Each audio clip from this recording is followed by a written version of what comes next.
Hello. We're going to do a slightly different. I think all I'm going to do is read you the passage of the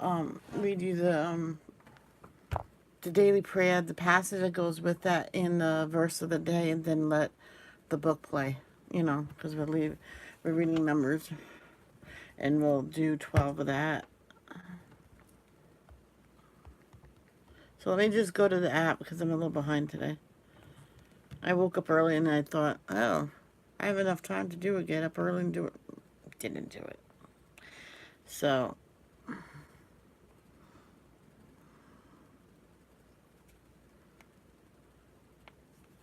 give me a second for it to load. Until then, we'll say Our Father who art in heaven, hallowed be thy name. Thy kingdom come, thy will be done on earth as it is in heaven. Forgive us for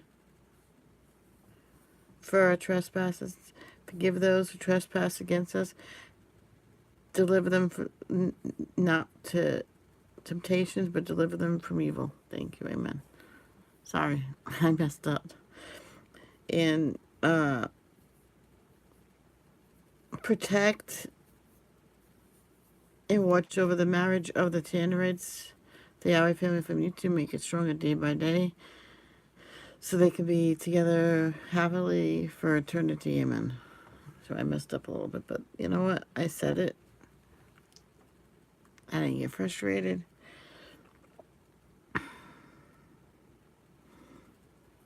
I like how they did that. I liked how they did it. See how they did it this time? The curve of that's cute. Okay, Lord, I ask that you would create in me a clean heart once again. I ask that you would renew an upright spirit within me. Yes. And that's Psalms 51:10. Oh, it's right there.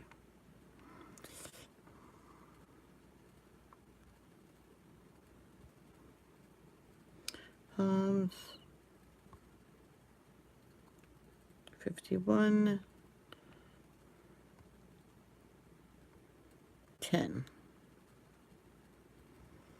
God created a clean heart for me and renewed a steadfast spirit within me. That's so true.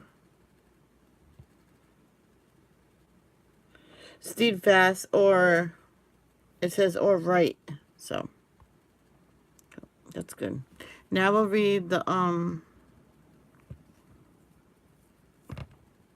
verse of the day.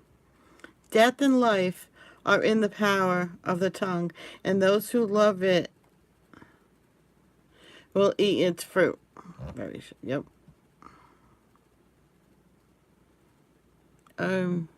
So we're at Numbers. We did 12 yet? No, we didn't do 12, did we? We did 8 because I got kind of tired. So hold on.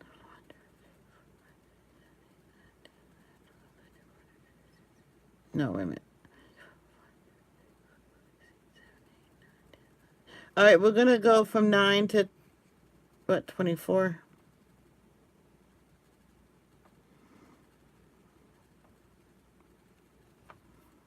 Oh, pause.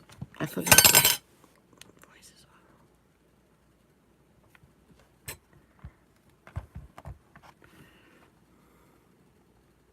Chapter 9. In the first month of the second year after their departure from the land of Egypt, the Lord told Moses in the wilderness of Sinai, "The Israelites are to observe the Passover at its appointed time. You must observe it at its appointed time on the 14th day of this month at twilight. You are to observe it according to all its statutes and ordinances." So Moses told the Israelites to observe the Passover, and they observed it in the first month on the 14th day at twilight in the wilderness of Sinai. The Israelites did everything as the Lord had commanded Moses. But there were some men who were unclean because of a human corpse, so they could not observe the Passover on that day. These men came before Moses and Aaron the same day and said to him, "We are unclean because of a human corpse. Why should we be excluded from presenting the Lord's offering at its appointed time with the other Israelites?" Moses replied to them, "Wait here until I hear what the Lord commands for you."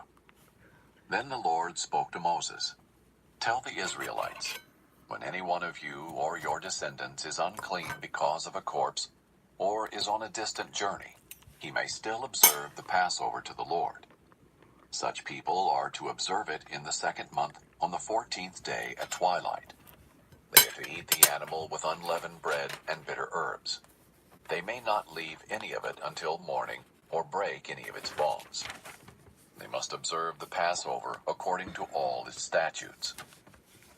But the man who is ceremonially clean, is not on a journey, and yet fails to observe the Passover, is to be cut off from his people, because he did not present the Lord's offering at its appointed time. That man will bear the consequences of his sin. If an alien resides with you and wants to observe the Passover to the Lord, he is to do it according to the Passover statute and its ordinances. You are to apply the same statute to both the resident alien and the native of the land. On the day the tabernacle was set up, the cloud covered the tabernacle, the tent of the testimony, and it appeared like fire above the tabernacle from evening until morning. It remained that way continuously. The cloud would cover it, appearing like fire at night. Whenever the cloud was lifted up above the tent, the Israelites would set out. At the place where the cloud stopped, there the Israelites would camp. At the Lord's command, the Israelites set out, and at the Lord's command, they camped. As long as the cloud stayed over the tabernacle, they camped. Even when the cloud stayed over the tabernacle many days, the Israelites carried out the Lord's requirement and did not set out. Sometimes the cloud remained over the tabernacle for only a few days. They would camp at the Lord's command and set out at the Lord's command. Sometimes the cloud remained only from evening until... Oh, shoot. Chapter 11. Oh. Now, Chapter 10. Sorry. Chapter 9. In the first month of the second year after their departure from the land of Egypt, the Lord told Moses in the wilderness of Sinai, Sorry. "The Israelites are to observe the..." Pause. That's not where we were. Where were we? Hold on. Sorry, guys. Let me just get it on here and I'll press replay or something.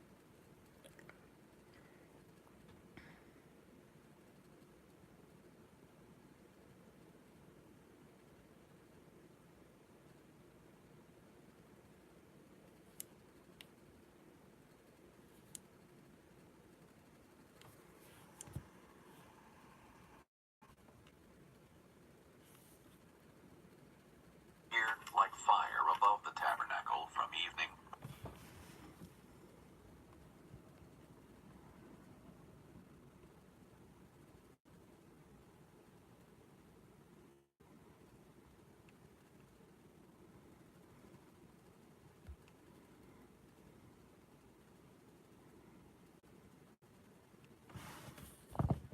until morning. It remained that way continuously. The cloud would cover it, appearing like fire at night. Whenever the cloud...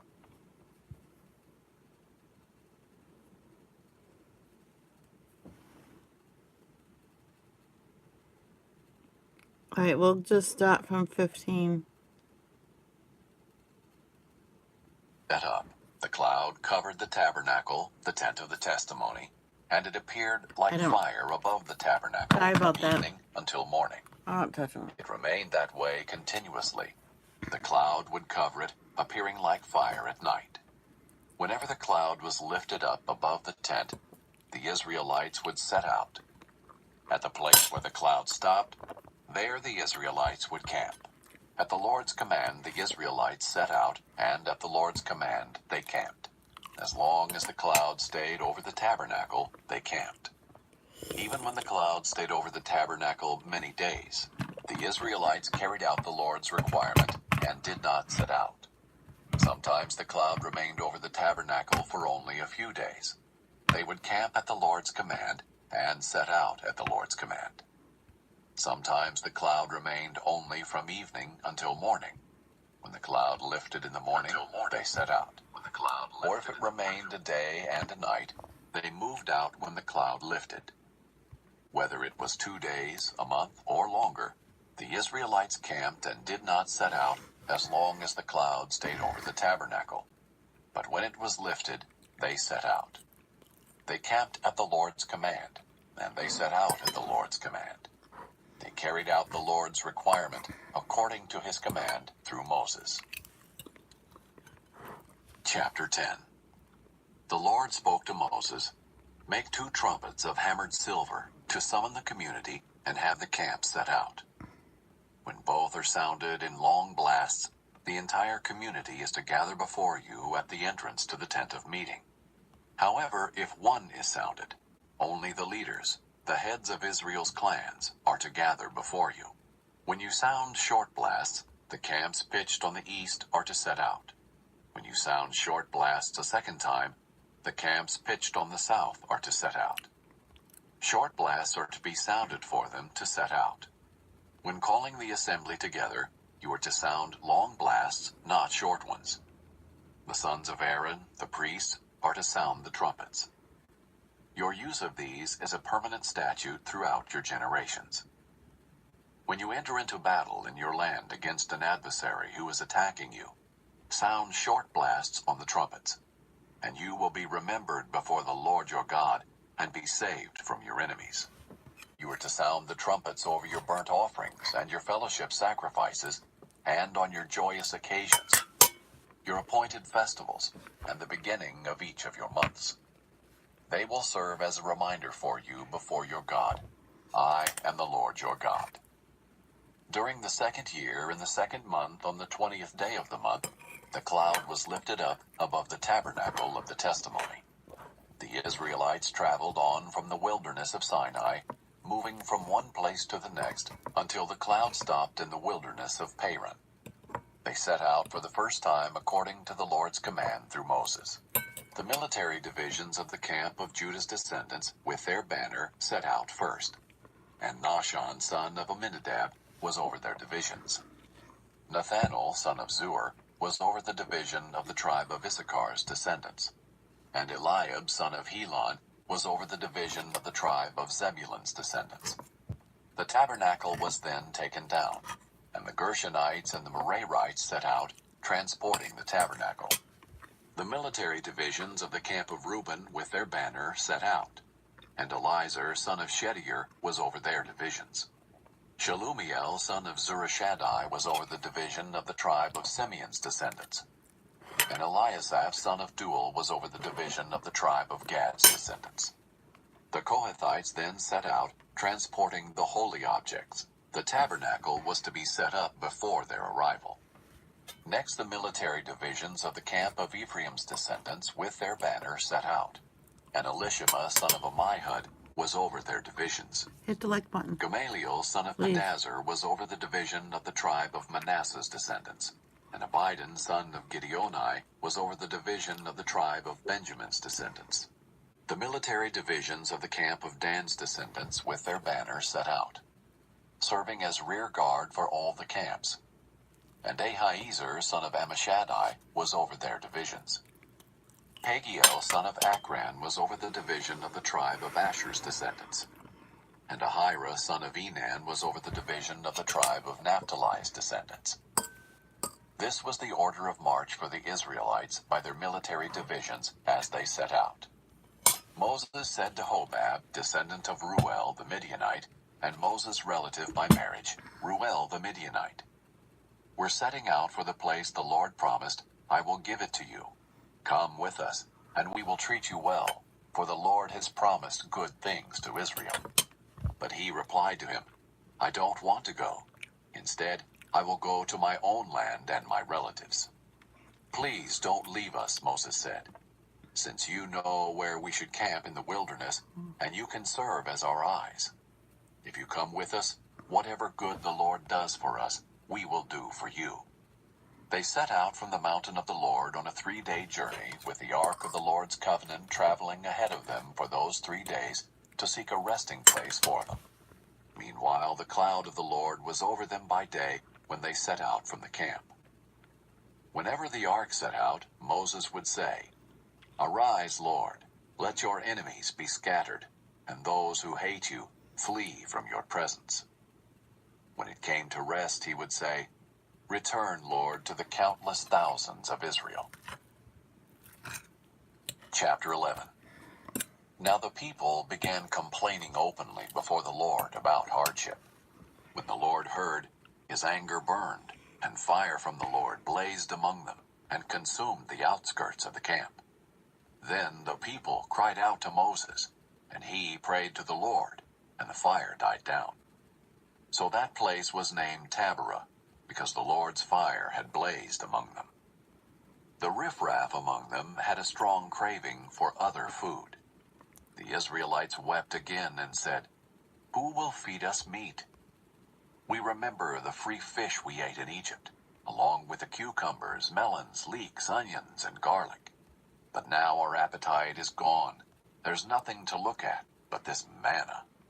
The manna resembled coriander seed, and its appearance was like that of bdellium. The people walked around and gathered it. They ground it on a pair of grinding stones or crushed it in a mortar, then boiled it in a cooking pot and shaped it into cakes. It tasted like a pastry cooked with the finest oil. When the dew fell on the camp at night, the manna would fall with it. Moses heard the people, family after family, weeping at the entrance of their tents. The Lord was very angry. Moses was also provoked. So Moses asked the Lord, "Why have you brought such trouble on your servant? Why are you angry with me? And why do you burden me with all these people? Did I conceive all these people?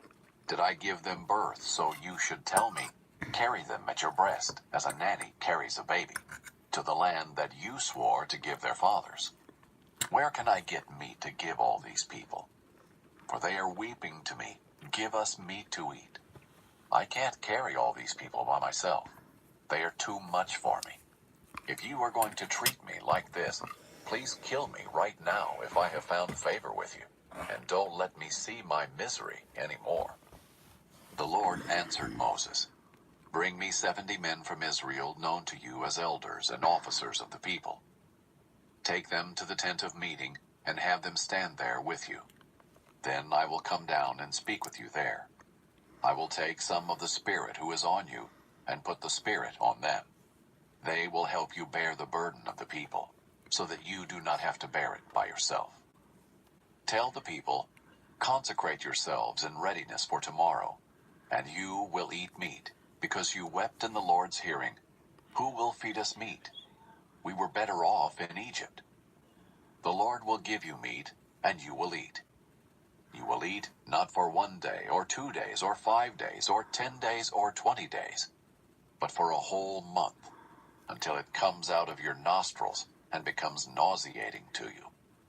Because you have rejected the Lord who is among you, and wept before him, why did we ever leave Egypt? But Moses replied, I'm in the middle of a people with 600,000 foot soldiers, yet you say, I will give them meat, and they will eat for a month. If flocks and herds were slaughtered for them, would they have enough? Or if all the fish in the sea were caught for them, would they have enough? The Lord answered Moses, Is the Lord's arm weak? Now you will see whether or not what I have promised will happen to you. Moses went out and told the people the words of the Lord. He brought 70 men from the elders of the people and had them stand around the tent. Then the Lord descended in the cloud and spoke to him. He took some of the Spirit that was on Moses and placed the Spirit on the 70 elders. As the Spirit rested on them, they prophesied, but they never did it again. 2 men had remained in the camp, one named Eldad and the other Medad. The Spirit rested on them. They were among those listed, but had not gone out to the tent, and they prophesied in the camp. A young man ran and reported to Moses, Eldad and Medad are prophesying in the camp. Joshua, son of Nun, assistant to Moses since his youth, responded, Moses, my Lord, stop them. But Moses asked him, Are you jealous on my account? If only all the Lord's people were prophets, and the Lord would place his Spirit on them." Then Moses returned to the camp along with the elders of Israel. A wind sent by the Lord came up and blew quail in from the sea. It dropped them all around the camp. They were flying 3 feet off the ground for about a day's journey in every direction. The people were up all that day and night, and all the next day gathering the quail. The one who took the least gathered 50 bushels, and they spread them out all around the camp. While the meat was still between their teeth, before it was chewed, the Lord's anger burned against the people, and the Lord struck them with a very severe plague. So they named that place Kibroth Hattaavah, because there they buried the people who had craved the meat. From Kibroth Hattaavah, the people moved on to Hazeroth and remained there. Chapter 12. Miriam and Aaron criticized Moses because of the Cushite woman he married, for he married a Cushite. They said, "Does the Lord speak only through Moses? Does he not also speak through us?" And the Lord heard it. Moses was a very humble man, more so than anyone on the face of the earth. Suddenly the Lord said to Moses, Aaron, and Miriam, "You three come out to the tent of meeting." So the 3 of them went out. Then the Lord descended in a pillar of cloud, stood at the entrance to the tent, and summoned Aaron and Miriam. When the 2 of them came forward, he said, "Listen to what I say. If there is a prophet among you from the Lord, I make myself known to him in a vision. I speak with him in a dream. Not so with my servant Moses. He is faithful in all my household. I speak with him directly, openly, and not in riddles. He sees the form of the Lord. So why were you not afraid to speak against my servant Moses?" The Lord's anger burned against them, and he left. As the cloud moved away from the tent, Miriam's skin suddenly became diseased, resembling snow. When Aaron turned toward her, he saw that she was diseased, and said to Moses, "My Lord, please don't hold against us this sin we have so foolishly committed. Please don't let her be like a dead baby, whose flesh is half eaten away when he comes out of his mother's womb." Then Moses cried out to the Lord, "God, please heal her."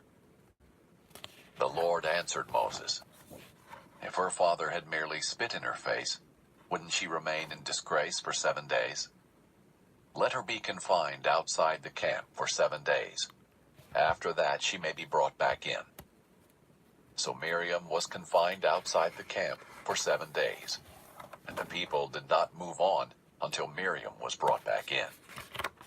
After that the people set out from Hazeroth and camped in the wilderness of Paran. Wow. Chapter 13. The Lord spoke to I Moses, get a like, yeah, "Send 3 men people's to here. scout out the land of Canaan I am giving to the Israelites. Send 1 man who is a leader among them from each of their ancestral tribes." Moses sent them from the wilderness of Paran at the Lord's command. All the men were leaders in Israel. These were their names: Shammua, son of Zachar, from the tribe of Reuben; Shaphat, son of Hori, from the tribe of Simeon; Caleb, son of Jephunneh, from the tribe of Judah; Igal, son of Joseph, from the tribe of Issachar; Hoshea, son of Nun, from the tribe of Ephraim; Paltai, son of Raphu, from the tribe of Benjamin; Gadiel, son of Sodai, from the tribe of Zebulun; Gadai, son of Susai, from the tribe of Manasseh, from the tribe of Joseph; Amael, son of Gamalai, from the tribe of Dan; Sether, son of Michael, from the tribe of Asher; Navi, son of Vothsai, from the tribe of Oh, Naphtali; yeah, okay. Geuel, son of Machi, from the tribe of Gad. These were the names of the men Moses sent to scout out the land, and Moses renamed Hoshea, son of Nun, Joshua. When Moses sent them to scout out the land of Canaan, he told them, "Go up this way to the Negev, then go up into the hill country.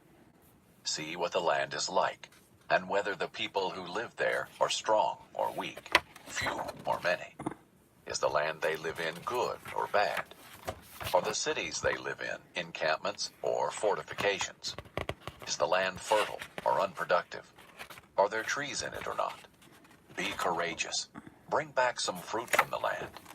It was the season for the first ripe grapes. So they went up and scouted out the land from the wilderness of Zin, as far as Rehob near the entrance to Hamath. They went up through the Negev and came to Hebron, where Ahiman, Sheshai, and Talmai, the descendants of Anak, were living. Hebron was built 7 years before Zoan in Egypt. When they came to the valley of Eshcol, they cut down a branch with a single cluster of grapes, which was carried on a pole by 2 men. They also took some pomegranates and figs. That place was called the Valley of Eshcol, because of the cluster of grapes the Israelites cut there. At the end of 40 days, they returned from scouting out the land. The men went back to Moses, Aaron, and the entire Israelite community in the wilderness of Paran at Kadesh. They brought back a report for them and the whole community, and they showed them the fruit of the land. They reported to Moses, "We went into the land where you sent us. Indeed, it is flowing with milk and honey, and here is some of its fruit. However, the people living in the land are strong, and the cities are large and fortified. We also saw the descendants of Anak there. The Amalekites are living in the land of the Negev. The Hethites, Jebusites, and Amorites live in the hill country, and the Canaanites live by the sea and along the Jordan." Then Caleb quieted the people in the presence of Moses and said, "Let's go up now and take possession of the land, because we can certainly conquer it." But the men who had gone up with him responded, "We can't attack the people, because they are stronger than we are." So they gave a negative report to the Israelites about the land they had scouted. "The land we passed through to explore is one that devours its inhabitants, and all the people we saw in it are men of great size. We even saw the Nephilim there. The descendants of Anak come from the Nephilim. To ourselves, we seemed like grasshoppers, and we must have seemed the same to them." Chapter 14. Then the whole community broke into loud cries, and the people wept that night. All the Israelites complained about Moses and Aaron, and the whole community told them, "If only we had died in the land of Egypt, or if only we had died in this wilderness. Why is the Lord bringing us into this land to die by the sword? Our wives and children will become plunder. Wouldn't it be better for us to go back to Egypt?" So they said to one another, "Let's appoint a leader and go back to Egypt." Then Moses and Aaron fell face down in front of the whole assembly of the Israelite community. Joshua son of Nun and Caleb son of Jephunneh, who were among those who scouted out the land, tore their clothes and said to the entire Israelite community, "The land we passed through and explored is an extremely good land. If the Lord is pleased with us, he will bring us into this land, a land flowing with milk and honey, and give it to us. Only don't rebel against the Lord, and don't be afraid of the people of the land, for we will devour them. Their protection has been removed from them, and the Lord is with us. Don't be afraid of them." While the whole community threatened to stone them, the glory of the Lord appeared to all the Israelites at the tent of meeting. The Lord said to Moses, "How long will these people despise me? How long will they not trust in me, despite all the signs I have performed among them? I will strike them with a plague and destroy them. Then I will make you into a greater and mightier nation than they are." But Moses replied to the Lord, "The Egyptians will hear about it, for by your strength you brought up this people from them.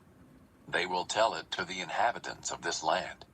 They have heard that you, Lord, are among these people, how you, Lord, are seen face to face, how your cloud stands over them, and how you go before them in a pillar of cloud by day and in a pillar of fire by night.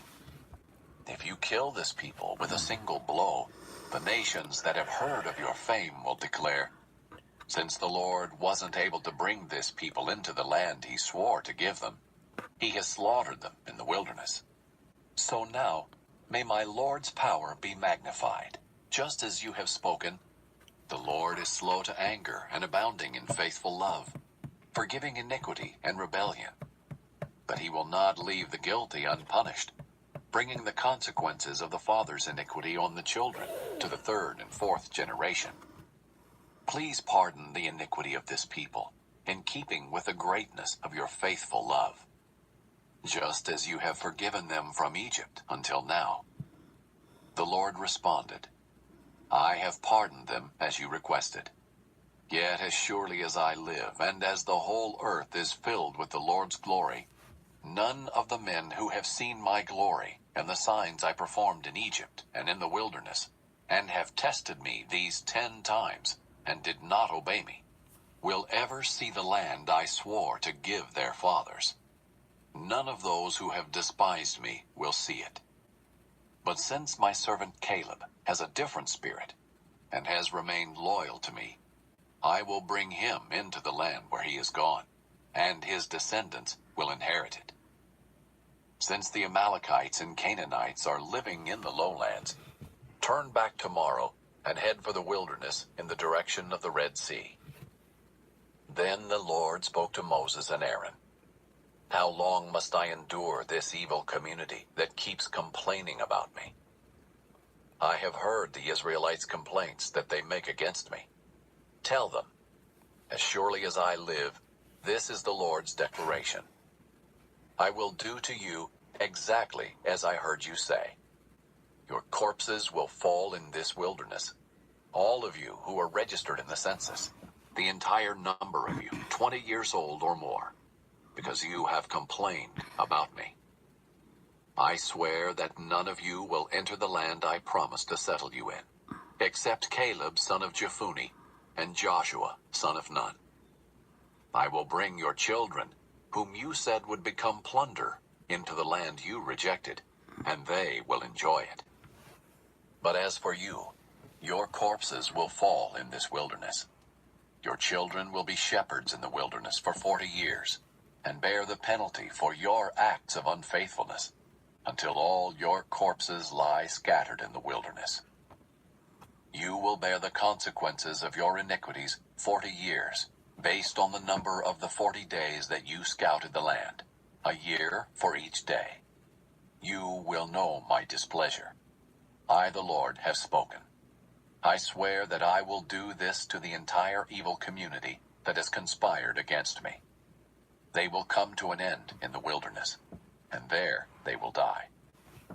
So the men Moses sent to scout out the land, and who returned and incited the entire community to complain about him by spreading a negative report about the land, those men who spread the negative report about the land were struck down by the Lord. Only Joshua son of Nun and Caleb son of Jephunneh remained alive of those men who went to scout out the land. When Moses reported these words to all the Israelites, the people were overcome with grief. They got up early the next morning and went up the ridge of the hill country, saying, "Let's go to the place the Lord promised, for we were wrong." But Moses responded, "Why are you going against the Lord's command? It won't succeed. Don't go, because the Lord is not among you, and you will be defeated by your enemies. The Amalekites and Canaanites are right in front of you, and you will fall by the sword. The Lord won't be with you, since you have turned from following him." But they dared to go up the ridge of the hill country, even though the ark of the Lord's covenant and Moses did not leave the camp. Then the Amalekites and Canaanites who lived in that part of the hill country came down, attacked them, and routed them as far as Harmah. Chapter 15. The Lord instructed Moses, "Speak to the Israelites and tell them, when you enter the land I am giving you to settle in, and you make a fire offering to the Lord from the herd or flock, either a burnt offering or a sacrifice to fulfill a vow, or as a free will offering, or at your appointed festivals, to produce a pleasing aroma for the Lord, the one presenting his offering to the Lord is also to present a grain offering of 2 quarts of fine flour mixed with a quart of oil. Prepare a quart of wine as a drink offering with a burnt offering or sacrifice of each lamb. If you prepare a grain offering with a ram, it is to be 4 quarts of fine flour mixed with 1/3 of a gallon of oil. What? Also present 1/3 of a gallon of wine for a drink offering as a pleasing aroma to the Lord. If you prepare a young bull as a burnt offering or as a sacrifice to fulfill a vow, or as a fellowship offering to the Lord, a grain offering of 6 quarts of fine flour mixed with 2 quarts of oil is to be presented with the bull. Also present 2 quarts of wine as a drink offering. It is a fire offering of pleasing aroma to the Lord. This is to be done for each ox, ram, lamb, or goat. This is how you are to prepare each of them, no matter how many. Every Israelite is to prepare these things in this way when he presents a fire offering as a pleasing aroma to the Lord. When an alien resides with you or someone else is among you and wants to prepare a fire offering as a pleasing aroma to the Lord, he is to do exactly as you do throughout your generations. The assembly is to have the same statute for both you and the resident alien as a permanent statute throughout your generations. You and the alien will be alike before the Lord. The same law and the same ordinance will apply to both you and the alien who resides with you.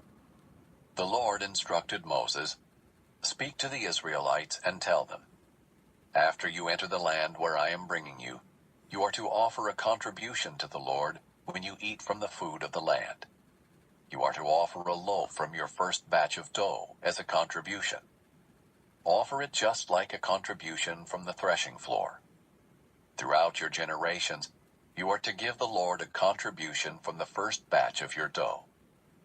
When you sin unintentionally and do not obey all these commands that the Lord spoke to Moses, all that the Lord has commanded you through Moses, from the day the Lord issued the commands and onward throughout your generations, and if it was done unintentionally without the community's awareness, the entire community is to prepare 1 young bull for a burnt offering as a pleasing aroma to the Lord, with its grain offering and drink offering according to the regulation, and 1 male goat as a sin offering. The priest will then make atonement for the entire Israelite community, so that they may be forgiven, for the sin was unintentional. They are to bring their offering, one made by fire to the Lord, and their sin offering before the Lord for their unintentional sin. The entire Israelite community and the alien who resides among them will be forgiven, since it happened to all the people unintentionally. If one person sins unintentionally, he is to present a year-old female goat as a sin offering. The priest will then make atonement before the Lord on behalf of the person who acts in error, sinning unintentionally. And when he makes atonement for him, he will be forgiven. You are to have the same law for the person who acts in error, whether he is an Israelite or an alien who resides among you. But the person who acts defiantly, whether native or resident alien, blasphemes the Lord. That person is to be cut off from his people. He will certainly be cut off, because he has despised the Lord's word and broken his command. His guilt remains on him. While the Israelites were in the wilderness, they found a man gathering wood on the Sabbath day. Those who found him gathering wood brought him to Moses, Aaron, and the entire community. They placed him in custody, because it had not been decided what should be done to him. Then the Lord told Moses, "The man is to be put to death. The entire community is to stone him outside the camp." So the entire community brought him outside the camp and stoned him to death, as the Lord had commanded Moses.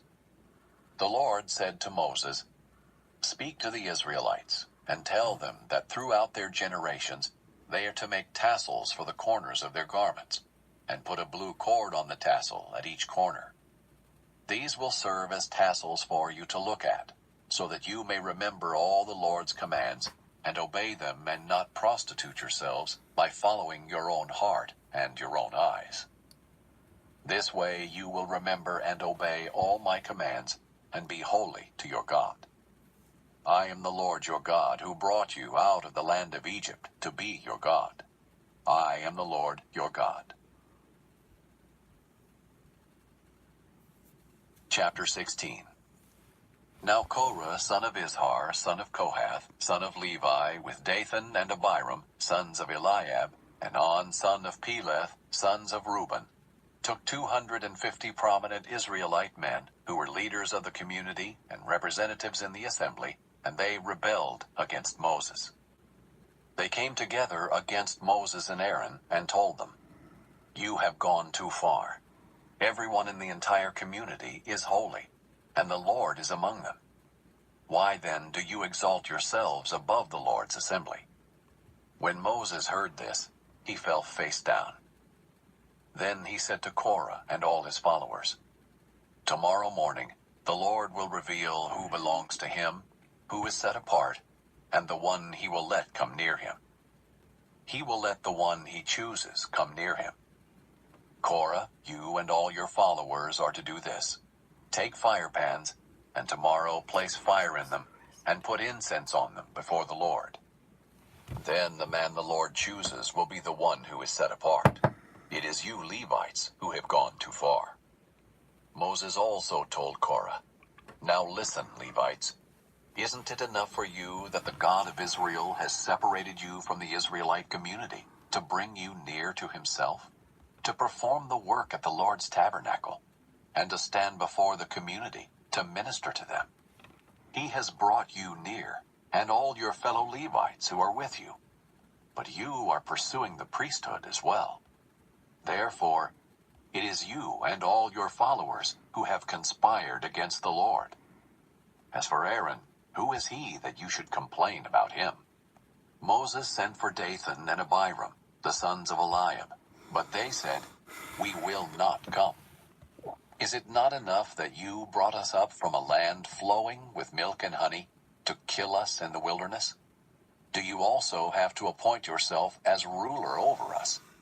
Furthermore, you didn't bring us to a land flowing with milk and honey, or give us an inheritance of fields and vineyards. Will you gouge out the eyes of these men? We will not come."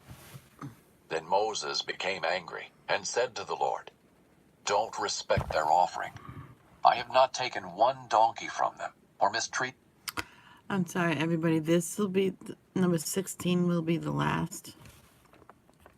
And I'm just not well right now. All right, I just need to lay down for a while before I. No, if I lay down, I will never wake up in time. Just this chapter will be the last. Number 16. Did a single one of them. So Moses told Korah, "You and all your followers are to appear before the Lord tomorrow, you, they, and Aaron. Each of you is to take his fire pan, place incense on it, and present his fire pan before the Lord. 250 fire pans. You and Aaron are each to present your fire pan also." Each man took his fire pan, placed fire in it, put incense on it, and stood at the entrance to the tent of meeting along with Moses and Aaron. After Korah assembled the whole community against them at the entrance to the tent of meeting, the glory of the Lord appeared to the whole community. The Lord spoke to Moses and Aaron, "Separate yourselves from this community, so I may consume them instantly." But Moses and Aaron fell face down and said, God who gives breath to all, when one man sins, will you vent your wrath on the whole community?" The Lord replied to Moses, "Tell the community, get away from the dwellings of Korah, Dathan, and Abiram." Moses got up and went to Dathan and Abiram, and the elders of Israel followed him. He warned the community, "Get away now from the tents of these wicked men. Don't touch anything that belongs to them, or you will be swept away because of all their sins." So they got away from the dwellings of Korah, Dathan, and Abiram. Meanwhile, Dathan and Abiram came out and stood at the entrance of their tents, with their wives, children, and infants. Then Moses said, "This is how you will know that the Lord sent me to do all these things, and that it was not of my own will. If these men die naturally, as all people would, and suffer the fate of all, then the Lord has not sent me. But if the Lord brings about something unprecedented, and the ground opens its mouth and swallows them, along with all that belongs to them, so that they go down alive into Sheol, then you will know that these men have despised the Lord." Just as he finished speaking all these words, the ground beneath them split open. The earth opened its mouth and swallowed them and their households, all Korah's people and all their possessions. They went down alive into Sheol with all that belonged to them.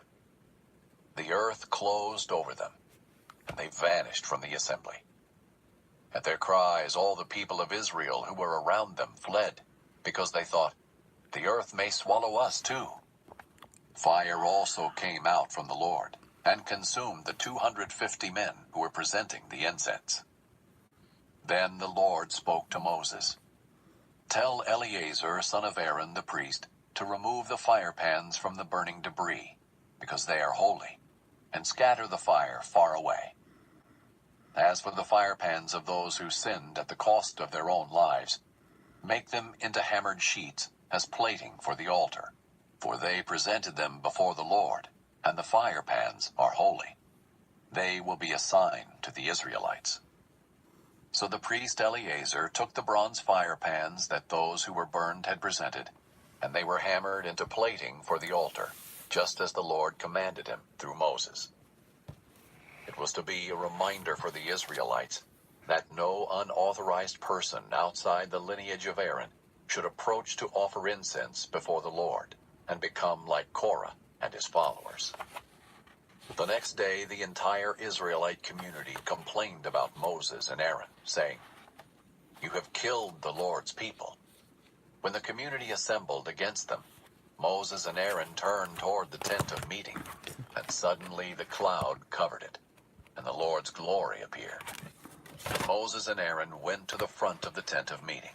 The Lord said to Moses, "Get away from this community, so that I may consume them instantly." But they fell face down. Then Moses told Aaron, "Take your fire pan, place fire from the altar in it, and add incense. Go quickly to the community and make atonement for them, because wrath has come from the Lord. The plague has begun."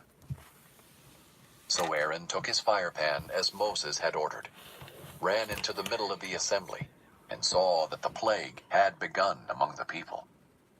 After he added incense, he made atonement for the people. He stood between the dead and the living, and the plague was halted. But those who died from the plague numbered 14,700, in addition to those who died because of the Korah incident. Aaron then returned to Moses at the entrance to the tent of meeting, since the plague had been halted. Wow. Wow. So if there's an earthquake, it doesn't mean that's the devil. It could be God doing it. And I will see you guys later. I might do a morning chat. Gonna get ready, get presentable. And peace out.